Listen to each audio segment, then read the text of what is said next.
Rory Calhoun was born Francis Timothy McCown on August 8, 1922, in Los Angeles, California, but his early life bore little resemblance to the polished world he would later enter. Raised largely in Santa Cruz, his childhood was marked by instability, poverty, and a lack of guidance. His father, a professional gambler, drifted in and out of his life, while family turmoil shaped a restless adolescence. As a teenager, Calhoun made poor decisions that led to time spent in juvenile detention and later a federal prison sentence related to car theft. These events were serious, but they occurred during his formative years, long before his public career began. After his release, Calhoun worked a wide range of physically demanding jobs, from logging and firefighting to ranch work, gradually reshaping himself through discipline and labor. This difficult transformation laid the foundation for the rugged authenticity that would later define his screen presence. Reinvention and entry into the studio system. Calhoun's path into Hollywood was not the result of privilege, but circumstance and reinvention. His imposing height, striking looks, and quiet intensity caught the attention of talent agent Henry Willson, a powerful figure known for reshaping young men into marketable stars. Willson arranged for Calhoun to receive acting training and secured him a contract with producer David O. Selznick, who also suggested changing his name to Rory Calhoun to better suit the era's branding expectations. Early roles were modest, but Calhoun's physical credibility and natural masculinity set him apart. He did not need to perform toughness, he embodied it. By the early 1950s, his breakthrough role in Way of a Gaucho established him as a reliable leading man in westerns and adventure films. Audiences responded to his authenticity, and Hollywood found in him a dependable symbol of frontier strength and American grit. A solid career built on consistency, not myth. Throughout the 1950s and 1960s, Rory Calhoun became a familiar and respected presence in Western cinema. Films such as The Silver Whip, Powder River, The Spoilers, and River of No Return placed him alongside major stars while allowing him to carry his own weight as a leading man. He was never positioned as a fragile romantic idol, but rather as a dependable, grounded figure whose appeal came from realism. Television expanded his reach even further, most notably with The Texan, where he portrayed a principled cowboy navigating moral dilemmas rather than simple gunfights. Calhoun also took control of his career by forming a production company, demonstrating business savvy uncommon among actors of his type. His success was steady rather than meteoric, built on trust, professionalism, and a clear understanding of who he was on screen. This stability made what happened next all the more consequential. Hollywood's obsession with image control. To understand the turning point in Calhoun's public life, it is necessary to understand the Hollywood of the 1950s. Studios tightly controlled the personal narratives of their stars, shaping public perception with extraordinary precision. Image was currency, and deviation from approved narratives could threaten careers overnight. Gossip magazines operated within this ecosystem, often publishing stories that were quietly encouraged or redirected by industry insiders. During this era, some actors were heavily protected due to large financial investments, while others lacked that institutional shielding.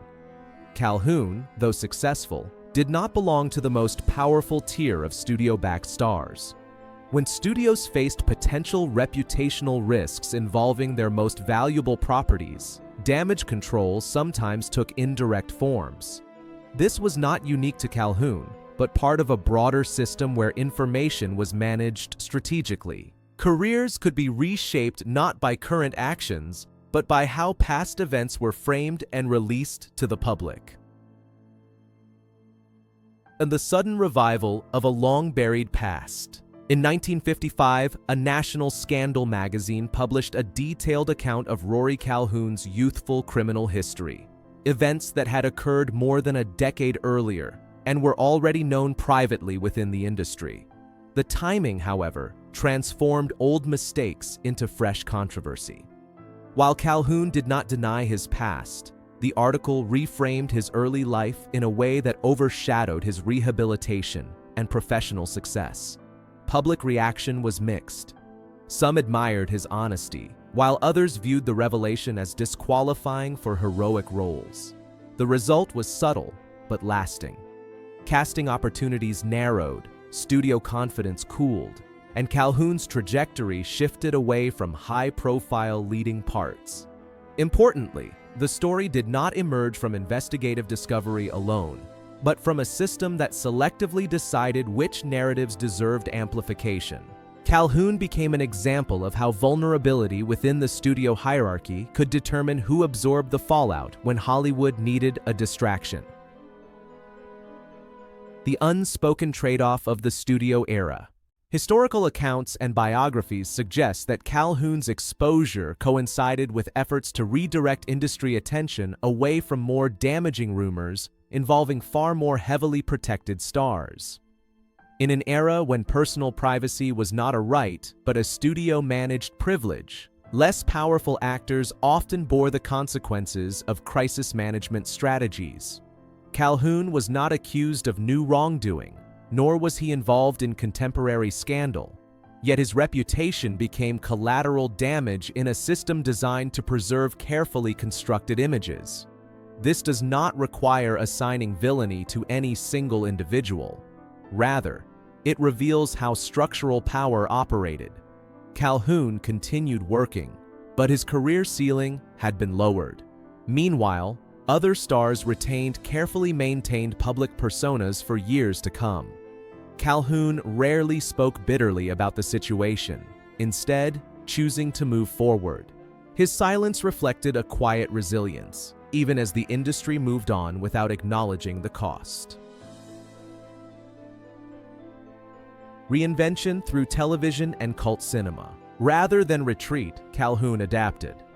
In the 1970s and 1980s, he found renewed relevance through unconventional and cult film roles that introduced him to new audiences. Films like Night of the Lepus, Motel Hell, and Angel allowed him to subvert his classic Western image with humor, menace, and self-awareness. These performances demonstrated a willingness to evolve rather than cling to past glory. Audiences appreciated his authenticity, and cult cinema embraced him as a symbol of old-school Hollywood toughness meeting modern irony. His final screen appearance in Pure Country served as a fitting farewell, portraying an aging ranch patriarch with dignity and warmth. The role echoed his own journey, a man shaped by hardship, experience, and reflection. Though no longer positioned as a studio centerpiece, Calhoun reclaimed agency over his legacy by choosing roles that valued character over image. And personal life, complexity, and endurance. Calhoun's personal life was marked by passion, conflict, and eventual stability. He married 3 times, raised 4 children, and navigated highly publicized divorces that reflected the pressures of fame and personal excess. He never presented himself as flawless, often responding to controversy with dry humor rather than denial. In later years, his marriage to Sue Rhodes brought a sense of continuity and reconciliation that endured until his death. Friends described him as generous, candid, and surprisingly reflective, particularly about his early mistakes. Unlike many stars of his era, Calhoun did not attempt to erase his past. He accepted it as part of his story. That acceptance gave his later performances a grounded sincerity. While his image may have been shaped by forces beyond his control, his personal evolution was his own, defined by persistence rather than resentment. Legacy, loss, and a cautionary Hollywood tale. Rory Calhoun passed away on April 28, 1999, at the age of 76 after battling emphysema and complications from diabetes. His death marked the end of a career that spanned nearly 5 decades and more than 80 screen appearances. Today, his story stands as more than a Hollywood biography. It is a case study in how power, protection, and perception shaped careers during the studio era. Calhoun was neither destroyed nor erased, but undeniably redirected. His past was used at a moment when the industry needed insulation, and he paid the price quietly. Yet his endurance, adaptability, and refusal to collapse under that weight preserved his dignity. Remembered now with greater nuance, Rory Calhoun represents both the promise and peril of classic Hollywood. A man who survived the system, even when the system did not protect him.